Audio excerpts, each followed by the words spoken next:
আসসালামু আলাইকুম, স্বাগত জানাচ্ছি তৈবুর টেকের নতুন একটি ভিডিওতে। আশা করা যায় সবাই আল্লাহর রহমতে অনেক ভালো আছেন।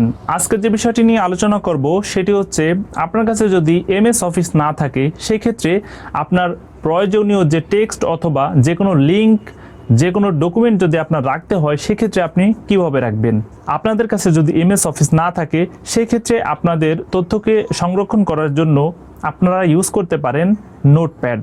সাধারণত নোটপ্যাডের মাধ্যমে আমরা সময় এবং দিন অর্থাৎ ডেট অ্যান্ড টাইম দেওয়ার ফলে প্রত্যেকটা document A to Z MS অফিসের মতোই রাখতে পারবো এবং সেগুলো এমএস অফিসের মতো প্রয়োজনে আমরা প্রিন্টের মাধ্যমে বের করেও ডকুমেন্টের কাজটি চালিয়ে দিতে পারবো।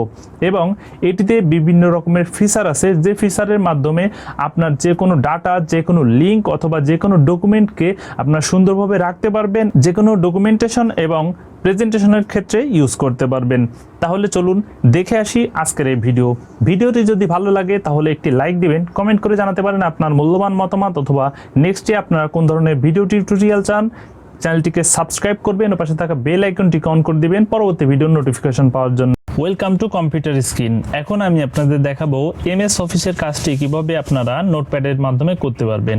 স্টার্টে ক্লিক করবেন, এখানে দেখতে পাচ্ছেন নোটপ্যাড, এটিতে ক্লিক করলে নোটপ্যাডটি ওপেন হয়ে যাবে। এখন আমি আপনাদের দেখাবো আসলে নোটপ্যাডের ভিতরে কিছু ডকুমেন্ট আমি আপনাদের রেখেছি এগুলো দেখানোর জন্য।